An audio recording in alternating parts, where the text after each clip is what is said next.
Hello and welcome to the Doc Podcast. I'm your host, Dr. Mike DeLuke, and it's my mission to help you lead a happier, healthier, and more prosperous life, both personally and professionally.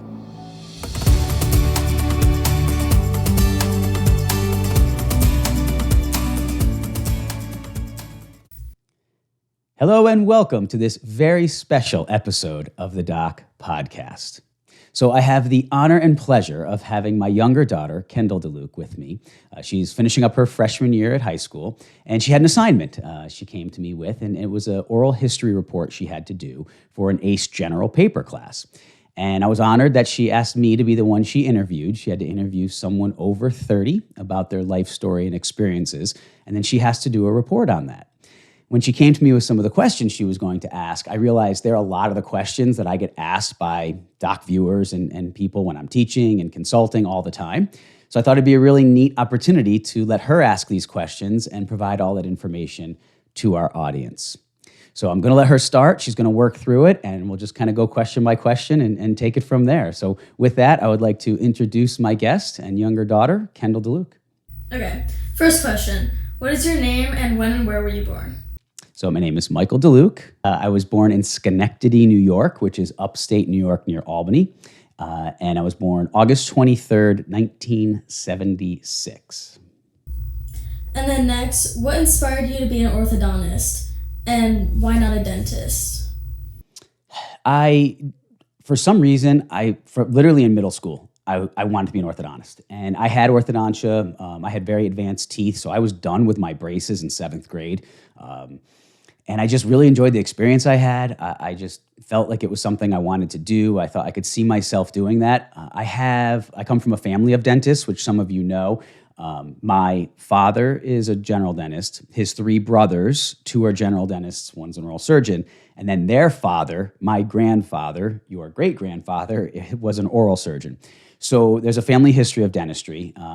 And then when I got into dental school and was studying, I actually really liked the general dentistry side and even the surgery side a little bit. But then once I went and did a pediatric rotation junior year and saw some orthodontics, saw working with the kids, I just fell in love with it and decided that was what I wanted to do. Where did you go to college, and why did you choose there? So I went to Villanova. Villanova University in southern Pennsylvania, little outside of Philadelphia. I didn't want to go too far from where I was. I didn't want to be a flight away or like a super long drive away from where we were in upstate New York. So it was like a 4.5 hour drive, close enough that, it wasn't like, for vacations and breaks, it was easy to go home. But it was far enough away that I wanted to kind of have my own identity, and it just was the right size school for me. I wasn't looking for a huge school. People think Villanova is really big because they've got big name sports programs, but it's only about like 6,500 at that time. I think it's maybe a little more now, but it was the right size school for me, and it had a real focus on community and involvement in community, and I just knew I wanted to do more than just study for 4 years. I wanted to try to grow more as a person, and it ended up being awesome. I absolutely loved my time there. What encouraged you to start your own business, and did you have any background? Did you know how to start one, and how'd you learn that process? So I didn't have any background running a business. I and my family, who owned a dental practice, my grandpa that I previously referenced, he started it. I believe it was in the 40s, I think, around there, 1940s, a long time ago. And his 4 sons all joined him in practice. And I never really talked to them much about the business side. I'd go into the office as a kid, much like you came into my office when you were little, and you'd just kind of see things, but I didn't really understand the business side. We never really talked about that. But I just realized when I was in my orthodontic residency, it's a 3-year program. So my first year, I was at UConn. I just was talking to other faculty and talking to people in the community back where we ended up living and the practice was. And I couldn't see myself working for someone. It's my personality, for good or bad.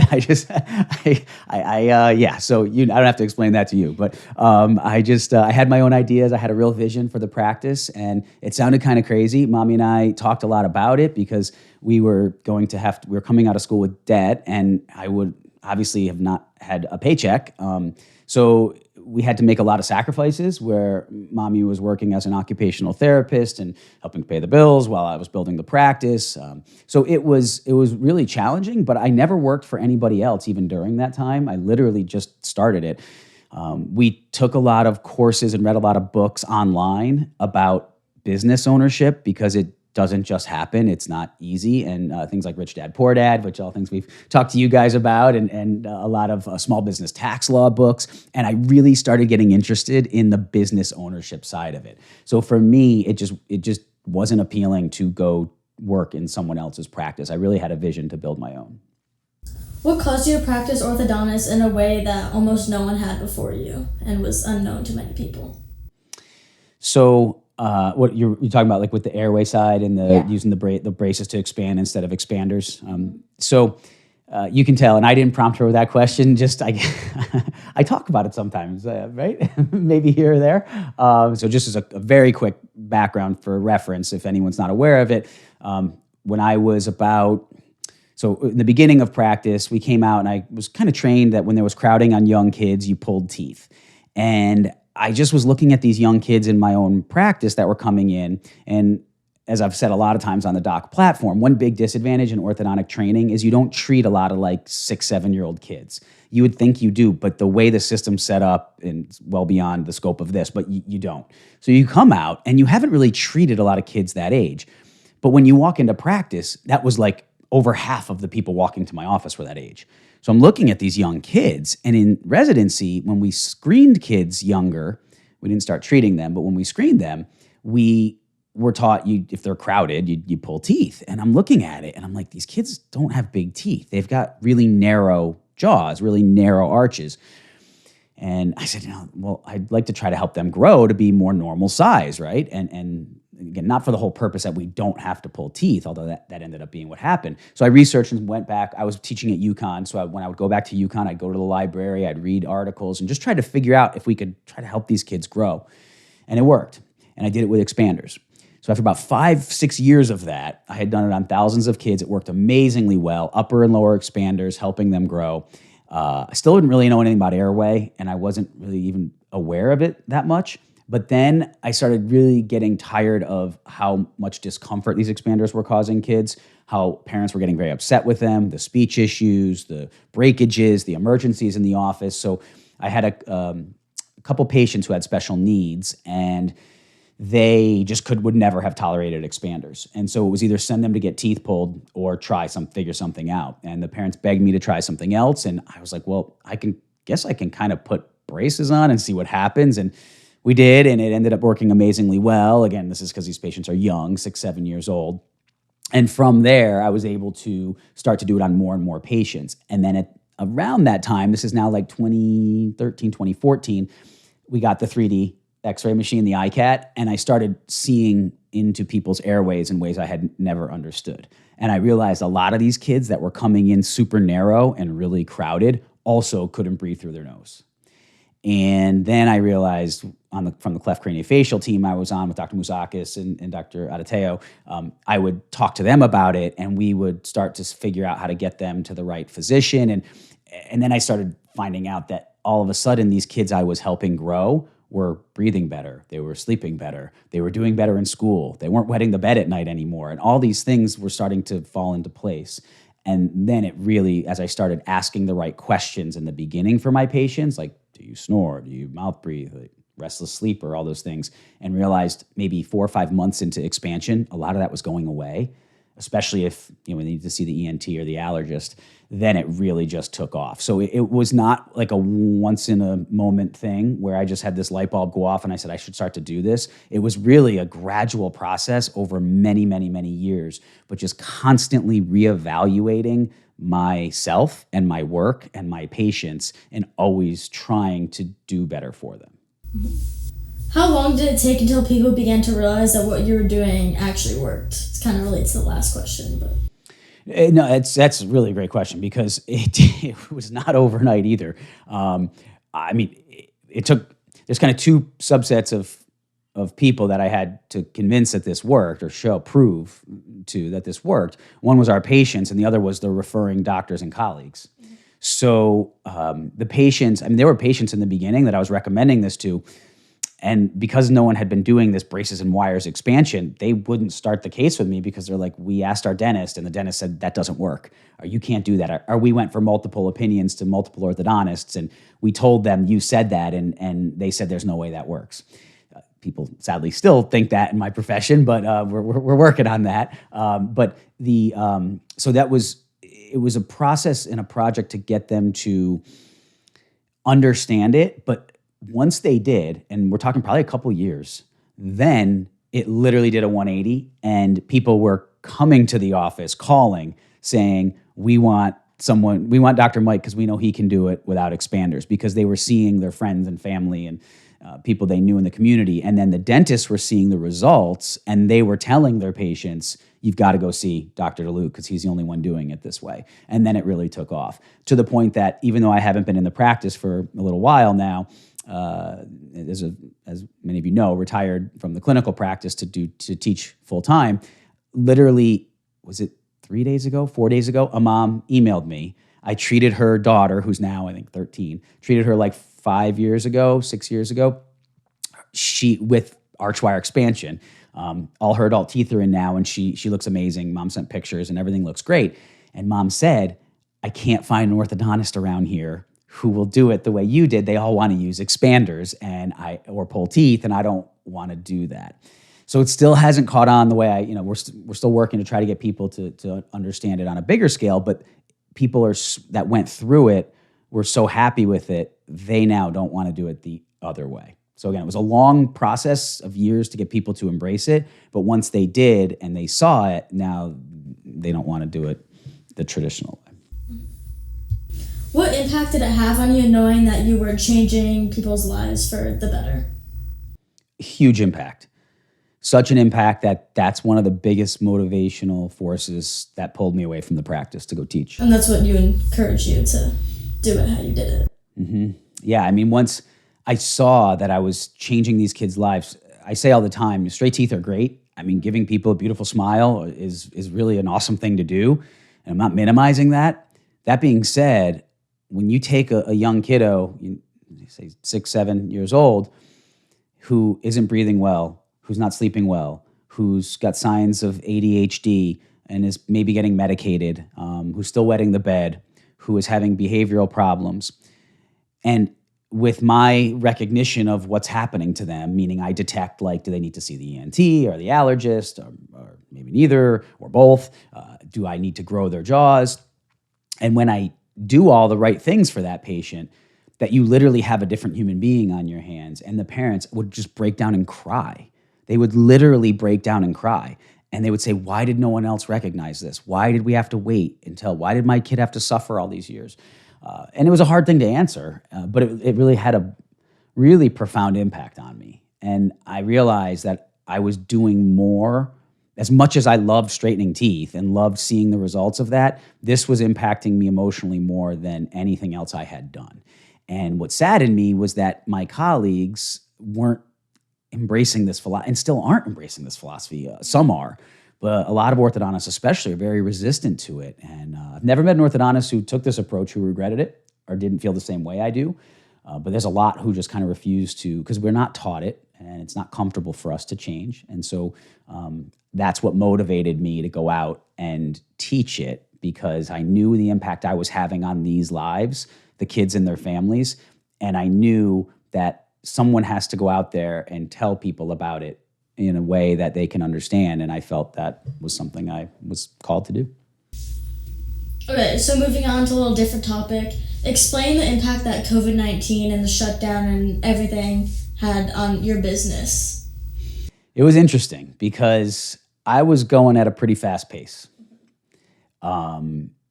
I would like to say I was there for most things for you guys. It wasn't like I was missing school activities or sports and stuff, but it was really a struggle to get there. It took a lot out of me. The practice had just gotten so busy. We had tried to bring another doctor in, and that didn't go well.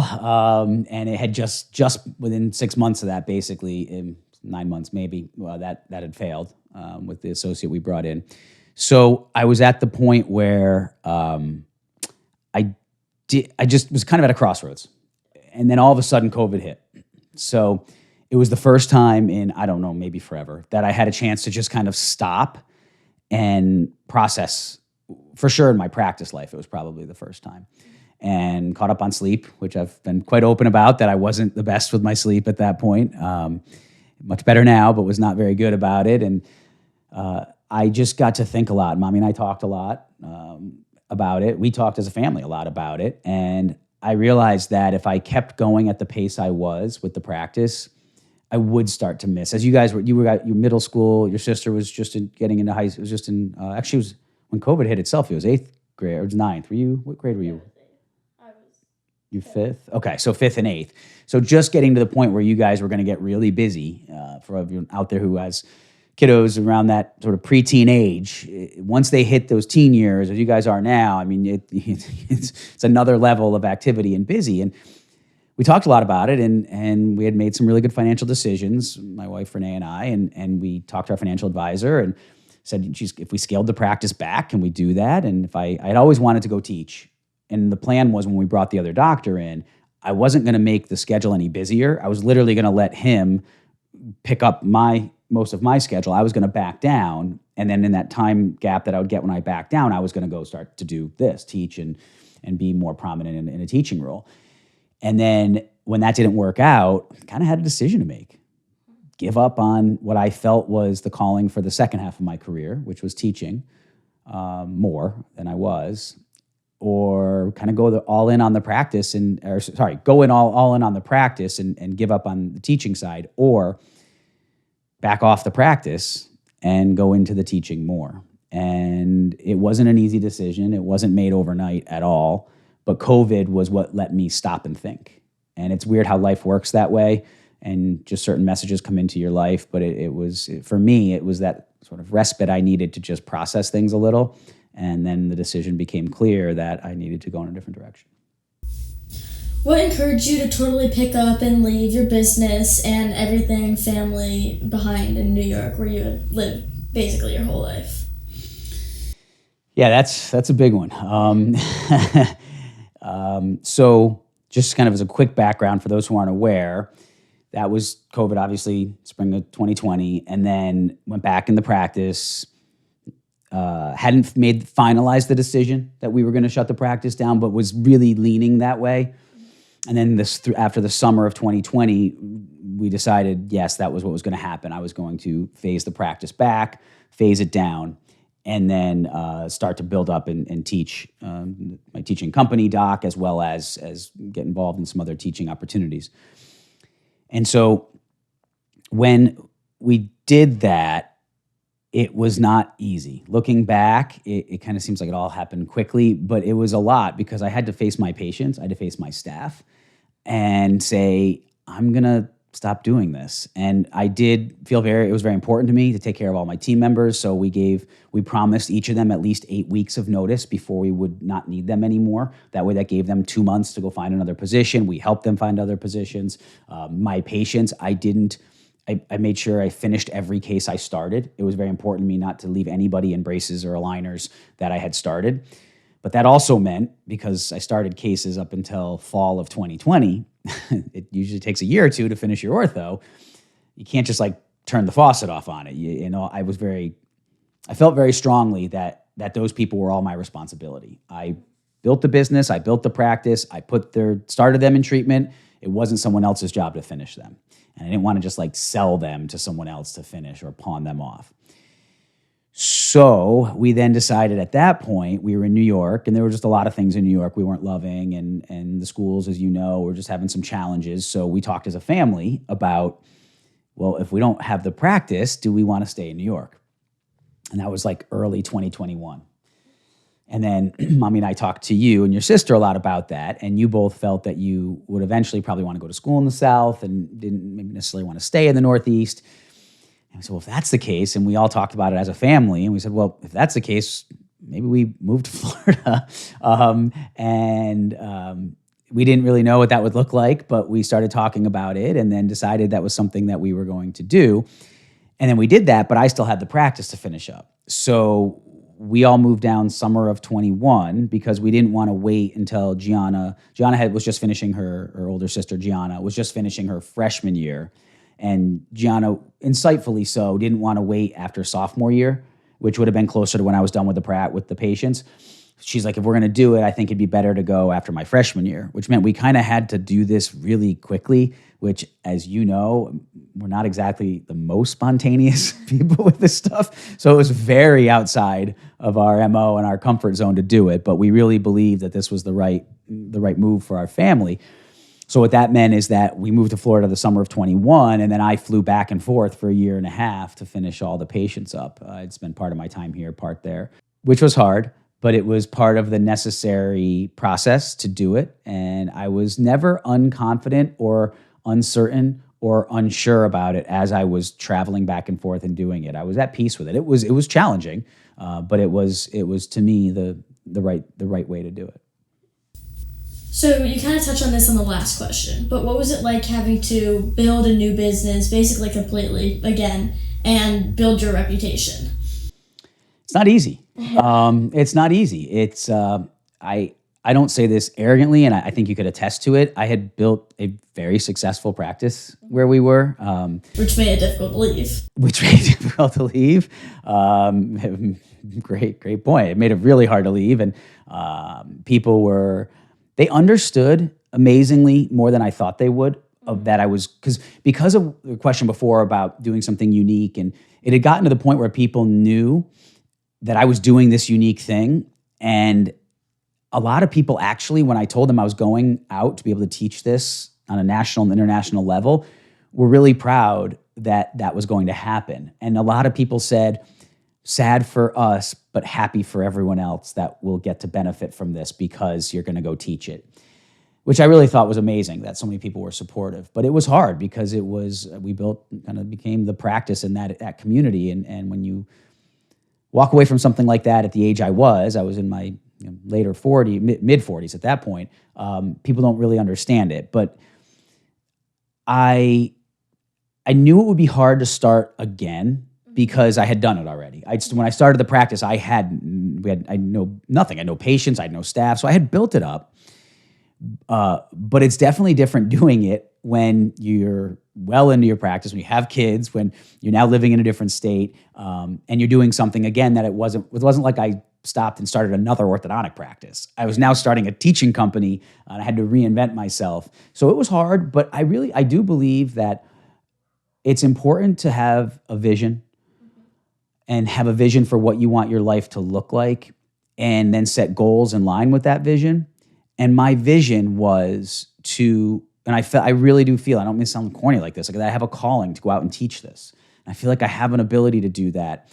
And I never wavered in it. So even though it was really hard, and you remember in the beginning, I would literally just be at my computer, like all day writing and recording, just day after day after day to try to get my website built and my initial courses built. And trying to take the test to get certified and everything. Yep. All the different even be there. Yep, exactly. And I had to take the test for Florida to get my teaching license to be able to teach at Nova. And so it was humbling in a way because I'd gone from being like this, very well-known name orthodontist in the community to now all of a sudden, you kind of have to pick back up. But I guess I try not to identify myself as kind of what I am, but more who I am. So I really didn't, even though we'd go out and people would be like, it's Dr. Mike, and it was always nice, and I was flattered by that, but that wasn't my identity. I felt like my identity was the person who cared about my patients and my family and wanted to do what was best for both, and cared about community. And so that's what I tried to always keep my focus on, was my bigger vision, was that I really feel I have a calling and ability to go out and spread this message and teach this on a broader scale to really help change the profession on a broader scale than just what I was able to do with my own two hands. So while it was hard, while it was challenging and humbling, it was really, I grew a lot through it. And now that I'm still working a lot to grow it, but I'm having more speaking engagements, and the podcast has really gotten popular, and the teaching at Nova is awesome, and I'm doing a lot of fun cases with the residents. Now it's really starting to take off to that next level. And the nice thing is it lets me have a better quality of life with you guys. I mean, we've been able to be where I can go to more things. And you almost have to ask me sometimes not to come to to some of your games and some of your stuff. Like, you guys don't need to come to this. But that's really neat for me as a parent, because I don't know if I was in New York and the practice kept going at that pace, and I hadn't found another doctor, which was certainly a realistic possibility. The other orthodontists in that community with whom I've kept in touch, they can't find people. So it's not like I would have been assured that all of a sudden an orthodontist was going to pop up. I don't know if I would have been able to go to all your guys' games and activities, and especially with the travel across you're doing. I don't know. It would have been pretty. If I did, it would have been very stressful. And so it made all the challenge and the humility and all of the sort of rebooting really worthwhile. And I'm trying to learn from that. So in this next venture, I'm not over committed and scheduled. That was one big mistake I made in the practice, is I just kept working to always grow the practice. And it wasn't even like it had to be about more money. It just was because I was good at what I did. I loved it. I was passionate about it. And I just wanted to keep, people kept calling, and I was like, great, I can handle it. I'm trying to be a little more intentional about that now, and not take every speaking opportunity, not take go to every engagement that someone invites me to, because I feel that would kind of set me right back down the same path. Because that did take a toll on you physically, and you were talking about your sleep before and big time overall health. Big time. I mean, you look back, and now that I don't suffer from that, but I had heartburn, and I was always fit and always worked out, but I was just struggling I was just tired on the weekends, catching up on sleep. It wasn't a real healthy way of life. And I got by with it, and I don't think people knew it, because I was young enough to look fit and healthy still, but I don't know, where would I have been in my mid-50s? And I would have missed out on these years with you all. And as I've spoken about on the program, I mean, G's off to college in like a minute, right? I mean, she's like, we're like starting to figure out, packing. It happens. It happens fast. And I really now don't have any regrets. And I think I probably would have. I think I probably would have felt like I missed time and opportunities with you and your sister and the family that I don't have to feel like that now. So. You did touch on this before in your calling and everything. Do you feel that faith played a role in what you decided to do? Absolutely.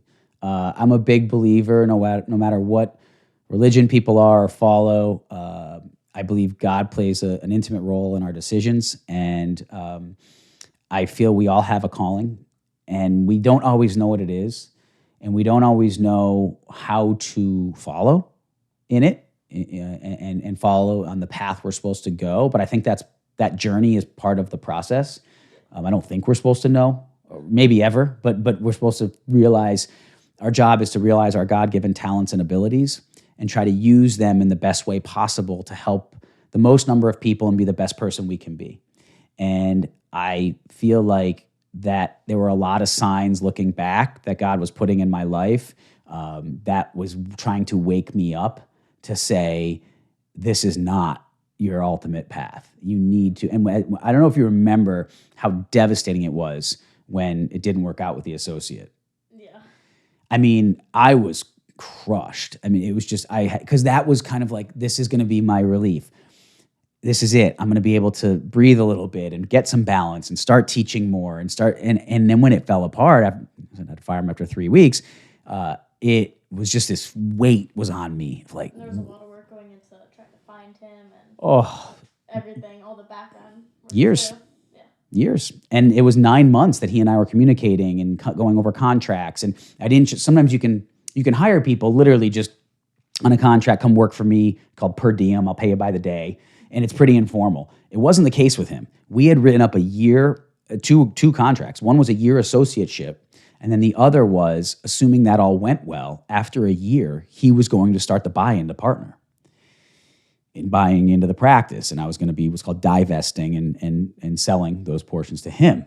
And so all that work, all the legal fees, the accounting fees, the consultant fees, I mean, everything. And we renovated the office. Remember, we put the 2 workstations in, and we had announcements on social media and the team. I mean, it was a big thing. It wasn't like I just one day was like, oh, I'm going to kind of bring this guy in. And it had taken a few years of interviewing. And so that was tough. But again, I think that if that had worked out, we wouldn't be sitting here right now.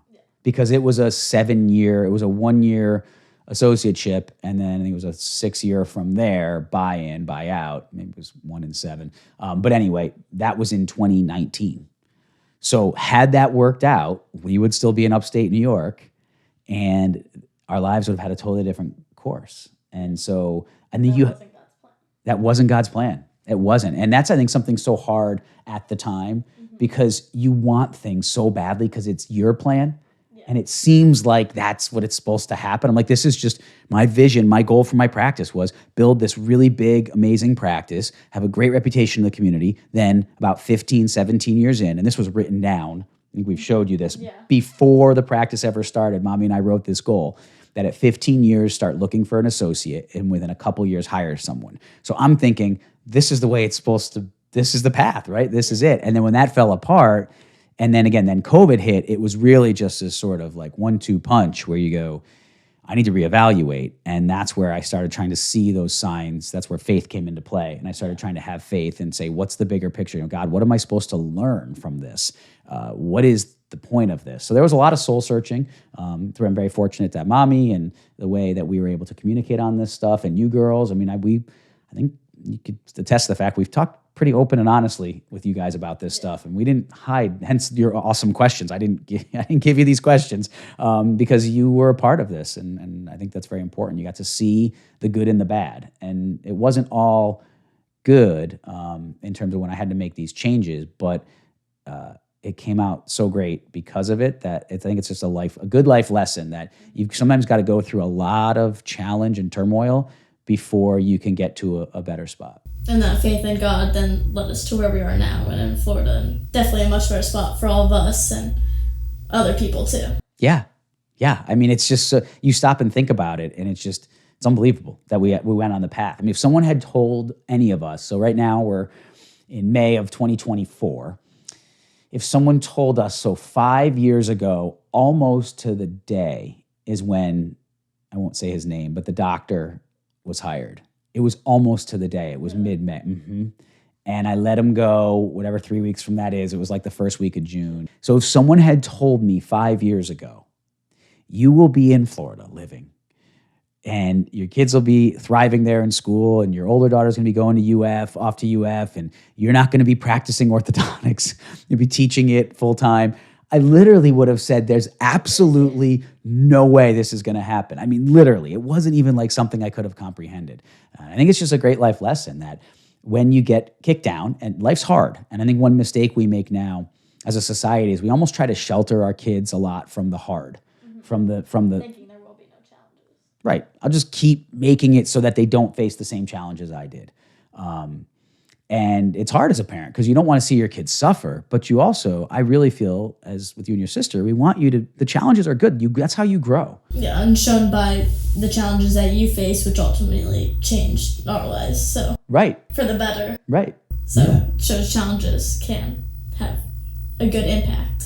Yeah. I mean, I could have essentially, when all that happened after COVID, just put my head down and said, this is my destiny. Right, this is it. I'm an orthodontist. I went to school for 11 years after high school. I worked hard to be at the top of my class and achieve at the top level. This is what I'm meant to do. And the interesting thing is, I still do believe all that. Yeah. I really do believe that my calling was to be an orthodontist. But that doesn't mean I had to sit in a chairside capacity in my practice every day, all day, for the rest of my career. Yeah. And I love being an orthodontist, but now I get to do it in a different capacity, and it's really exciting. Yeah. Okay. Again, you kind of touched on this one, on the last one, but do you have any specific regrets about leaving or the move here or really anything about the whole process? I really don't. I know it sounds kind of cliche to say, no, I don't regret anything. And that doesn't mean there aren't little things I would have done differently and adjusted. But the big picture of the things you mentioned, slowing the practice down, people say, I had someone say to me recently, when he heard the numbers that the practice was doing financially, he's like, oh my God, if you had just sold that to a corporate, you would have had generational money and generational wealth, excuse me. And I said, Yeah, but that wasn't what was supposed to happen. Because when you do sell it to a corporate, I had corporates offer me a lot of money for the practice. But when you do that, two things were going to happen. One, they would have been responsible to find a doctor. And not only was I not able to, but the people in my community, as I said, before me, there were like 8 orthodontists that retired and closed their practices in that community in the previous like 10 years to me and never found anybody to come in and just closed them. So I'm not saying that, to say like, oh, see, it wasn't me.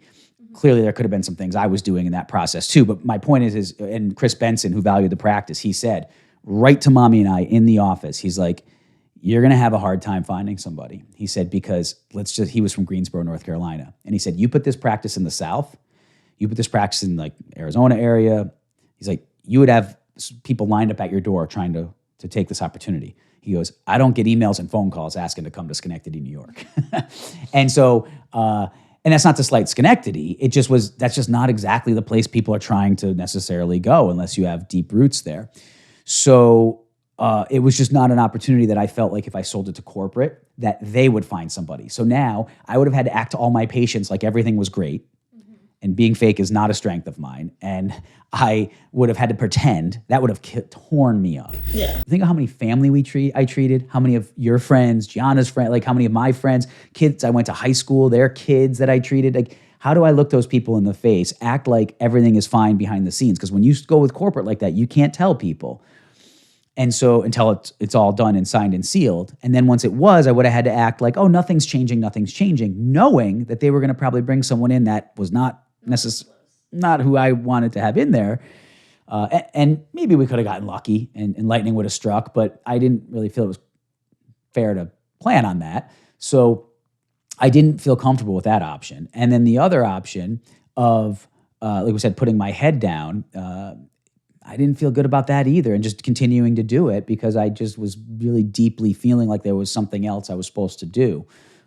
So I don't regret it, even though people said, you could have just done it, 5 more years, or you could have sold to corporate. And none of those things, looking back, I don't regret it. And even though you could say, oh, could have had more money here or more of this there, you should have just given another try to find an associate. I don't regret any of it. I feel, again, God's plan. I really do feel that was my time, that God was telling me, you need to move in another direction. This is not where you are going to live your best life, where you can be the best person, husband, father, orthodontist, and person you want to be going forward. And so even, like I said, when I was flying back and forth to New York, there were some tough trips. Yeah. And I was staying at we call it camp. Anyone in the Northeast knows about a camp, but it's kind of like a lake house place in the Adirondacks. And it's like an hour and 15 minutes from the office with traffic some days and weather, hour and a half. So I was driving up, staying there, get in on a flight at 9 at night, 10 at night in Albany. I'd drive up, sometimes have to shovel my way in. There were some really tough times, but it never, and I mean this,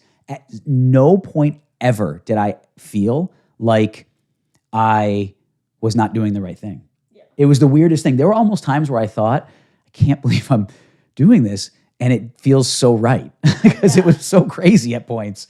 But on the plane, I'd be on my laptop writing courses, and I don't know. I enjoyed finishing up my patients. I kind of, when I started the practice, I didn't have a lot of staff, obviously, so I would spend a lot more time talking with them. Yeah. And you were there. I treated Gianna when it was crazy busy. You were there. I know you'd come into the office, but you saw how crazy busy it was. I just didn't have a ton of time to connect with my patients the same way. And then when I phased it down, I was able to really talk to them again and have a little more connection, ask them more about what was going on in their lives, which I loved. So it went well, and it wasn't an easy process, but no, I don't regret it. And then the last part of that is where it's led our family. And oh my gosh, I just can't be happier for the course that it took, the journey that it took our family on, and how we've all grown through going on this process, and how much we all love the change to where we are now. And that just shows, like, how you were saying before about not selling it to corporate and everything, just how you want to build a relationship with them and connect to them instead of just leaving them out to dry, really. And yeah, you even went through, you had one patient left and still flew up? Yep. For the last 3, I think. Yeah. Was it October, November, December of 2020? 22, I think it was. I know it was November, December. Maybe I finished one other in October, or maybe I saw another patient on a retainer or something in October. But yeah, I was literally flying up, getting up, and there was no direct flight from the Fort Myers airport. So I was getting up, connecting through wherever I was connecting through. Grandma and Pop would pick me up at the airport at like 11:30 a.m. And they would drive me to the office. I would, it was my old office. Another orthodontist had bought the building that we owned and practice in and all the equipment. And he wanted to put, he's got a few offices in that area. So he wanted to put a satellite office there. We never sold patients, our businesses never communicated. We just had a great relationship. And I made the agreement with him that I would teach his staff and his team members kind of how to use the facility and how everything runs. And he would just let me come back the days I needed to finish my patients up. So it was really a great arrangement to Dr. Berenstein Sergey, who was great about it. But I would go back and literally go in, see the patient, and then Grandma and Pop would come get me back at the office like an hour later, and they'd take me right back to the airport. And I'd fly back, and I'd get back here midnight, 1 a.m. And because I just, people were like, oh my gosh, he could finish with someone else. It happened. It was a jaw surgery case, and because of COVID and everything up there, that they didn't let him do surgery, so it got bumped, and it just kept getting bumped, his surgery. And so there was nothing I could do, but he just didn't have his surgery until like the summer of 22. So I had to finish him up. So yeah, it was, but even then I was like, it is what it is. Like I built this, I did this. This is something that I created, and no one else has the responsibility to finish. These are my patients. Yeah. They're my patients. They came for me. I was the only doctor in my practice the entire time, absent that 3 weeks. But the only doctor in my practice that entire time over almost 20 years. It was my responsibility. And I took it very seriously.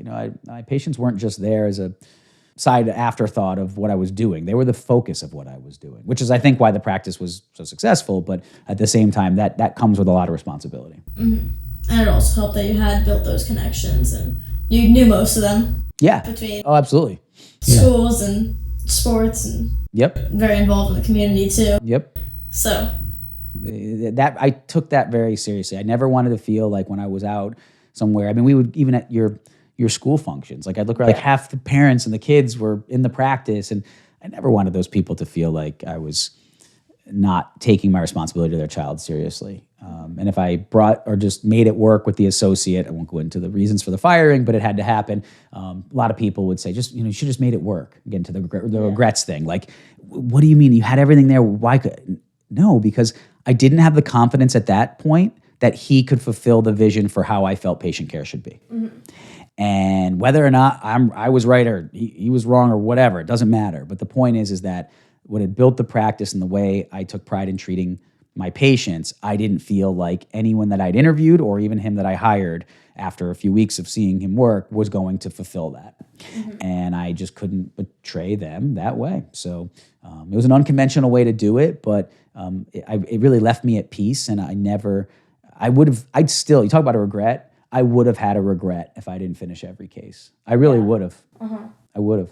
And going back to God's plan, if you did push that through, it was important that you took a step back and realized what God's plan was for you. Yeah. To go to Florida, because if you listened to the people that were telling you to just keep going, push through, who knows what would have happened. We probably would have still been in New York. Mm-hmm. Those patients would have felt like abandoned, and who knows. Yeah. So no, it would have been very different.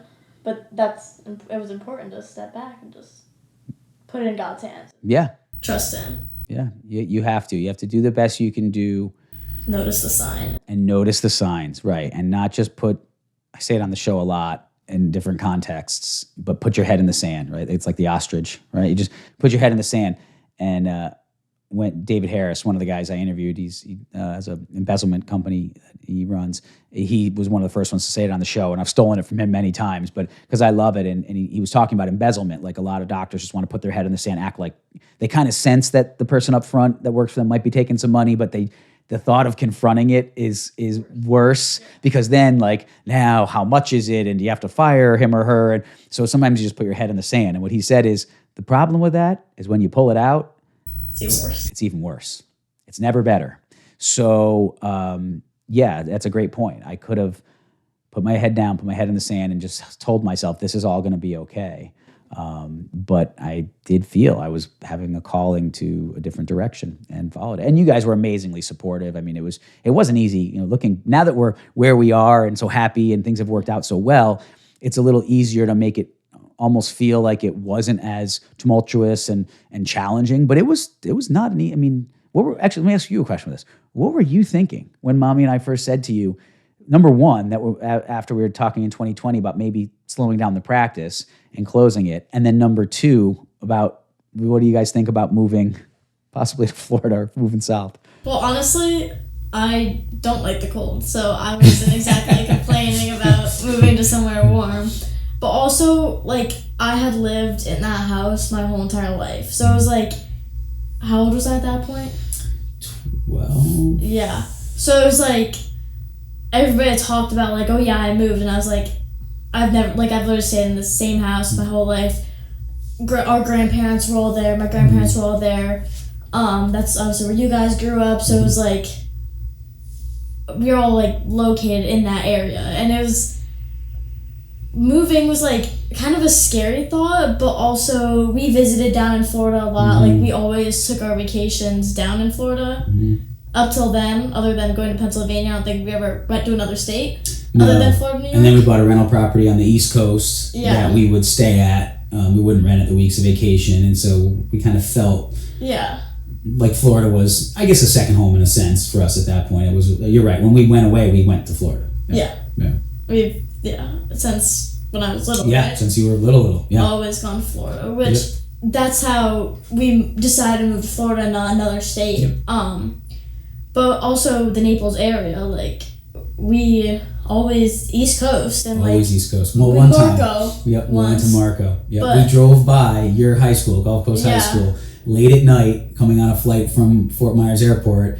It routed us. It was probably, I don't even know if there was GPS back then. This was like, so you were like 2, 3. Oh, really? Yeah, you were little. And we drove down, got off the highway, got off 75, and literally we're at the stoplight next to your current high school.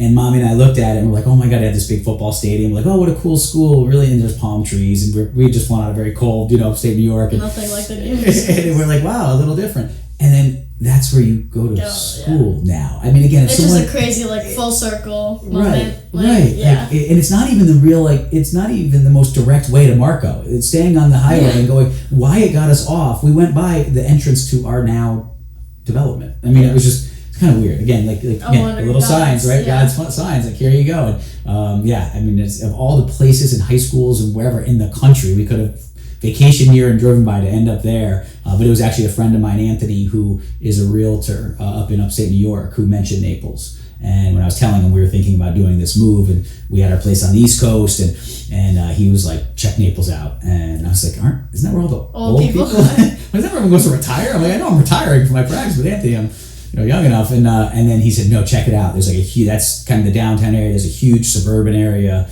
And Mommy and I came down Mother's Day weekend as we're filming this on Mother's Day. And literally saw some places and fell in love with it, and then went back and told you guys about it. And, it's kind of weird we're doing this literally almost exactly on the days that this stuff all happened. That is true. May's a month for us. Yeah. And you're born in May, so it's a good month. But it was also hard to get a house, right? Because that's when everyone was moving down to Florida. It was tough. So that came with more challenges, but... Yep. Still, it worked out. We got lucky with that. It was like things just fell into place in a really, really weird way. And packing up. I mean, you guys, it wasn't easy packing up we did have to pack up the house we lived in. New York, you have big basements where you put stuff and store stuff in an attic. For the whole 12 years I've been. Yeah, and it's like it was a daunting task in a few months to pick it all up and do it. But you guys helped, and I think we all just felt like there was some calling to make this change. And we talked to you. People were saying, do your kids want to do this? And I said, they were the ones, we asked them, is this what you want to do? And we talked to you and your sister about some different options. And this was the one you guys wanted to do. So it was, looking back, and it's cool to think about it, because now that we're where we are, it's like, wow, this is where we are. But it was a tricky few years. It was a tricky few years. And Yeah. And now you're here interviewing me on my podcast, right? I mean, it's just life is interesting that way. Yeah. Is there anything else like you feel that is important to talk about, or like we haven't covered yet in this interview, or anything really that stood out to you in this whole process? Nothing specific that we haven't talked about, but I do think a couple things just to reemphasize, and that is one, having a vision for who you want to be, and that vision can change a little bit, but it should kind of be your core, your compass. How do you want to be known? What do you want to do with your tools and talents, your God-given abilities? And to notice what those talents are too. And exactly, well said, to recognize them, understand them, and then figure out how you're going to use them. And that's kind of that bigger picture vision. And your vision can be 5 years, 10 years, 20 years. It's not like you need to figure out, like at your age at 15, like what you're going to be doing at 45, right? But you want to understand the type of person you're going to be, and the type of contribution you want to make to society. And do you want to have a family? Do you want to be married? Do you want to have a family? Do you want to live in certain areas? And just start to paint a vision. And then from there, you start to figure out the goals, set the goals to figure out how you're going to execute that vision. And so if you want to be a certain type of job or professional, well, then one of your goals is going to be to go to a certain type of college and study a certain type of subject to get to that point. So having a bigger picture vision, I think, actually, we were talking about this on the show recently with Trevor Nichols, a great episode, and with Courtney Levine before that. And that is, especially in what I did in dentistry and orthodontics, you just keep studying. Yeah. Literally, it's like a head down thing for me 11 years, again, after high school. And you get to that point where you're done, and I see it with residents all the time, teaching. They just kind of look at you at that point and have this look of, what now? Yeah. What now? All your life for that, and then right, like no one told me no one told me what to do next, and that's not the end point, that's kind of the start point. But we're not new journey of what you've worked so hard to get to, but we're not taught that. You're just taught to work for the next tier, to get into the next level of school, and when you're in that school, learn the next thing and study for the next test, and then all of a sudden you have this big transition. And I try to talk to the residents about this as well. And I talk about it on the podcast of understanding vision and understanding goals. One of my first podcasts I recorded before I had guests really was on vision and goals. And because I just believe in it so much. And we talked to you and your sister about it. So that's one thing to emphasize. And the other is that we really do all have a purpose. We all have a purpose out there. And no matter what you believe in, sort of as a higher power or spirituality, but we're all here for a reason. And our job is to try to live that purpose, find that purpose, and then live that purpose. And you're going to mess up. You're going to make mistakes. You're going to go down a path and be like, oh, I got to turn around, or I need to veer to the right or the left a little bit. But always trying to be better and grow as a person is really so important. And that means messing up. And challenges, knowing that there will be roadblocks and there will be challenges. Right. But then having that faith to be able to get through them and trust in God's plan to overcome. Perfectly said. I think we should leave it at that. I think that's the perfect way to close it. Yeah. Well, you did awesome. You're a great interviewer. I don't know. I might lose my job here. You did. That's fun. You're great questions. As I said, I did not help with any of these questions. She came up with all of them, and no, you're very good. Part of the school assignment. So. Yeah. Oh, to write the questions. To write with the questions and then interview. And next is a memoir. So you have to do a memoir. Okay. And then is it you just turn the memoir in? Is that then a PowerPoint? Oh, then a PowerPoint. Interesting. Okay. Cool. Awesome. Well, great job. Proud of you. You did awesome. Thank you. You're very good at this. And thank you. I want to thank Kendall because she came to me with the questions and had no idea. We weren't thinking doing this, but I read the questions, and as I said at the beginning, I'm like, that's like really what I get asked all the time. So would you want to do this on camera? And so she was, you were like, yeah, we can do that. So I appreciate you doing that. Thanks. Wanted to be good. Yeah, love you, sweetie. Love you. All right, thanks. Awesome job. Thanks. You're great. I am coming for your job. I'm just kidding. Okay, now I need to figure out what to put that in the outtakes. Thank you for watching this episode of the Doc Podcast. Be sure to visit theorthocoach.com to get access to ADA CERP recognized CE courses or to schedule a private one-on-one coaching session with me. And remember to join the Doc community on Facebook for more great content designed to help you succeed both personally and professionally. Just go to Facebook, search for the Doc community, and request admission into the group. You can also find Doc on Instagram at @theorthocoach. And always remember, you have been blessed with the ability to do amazing things.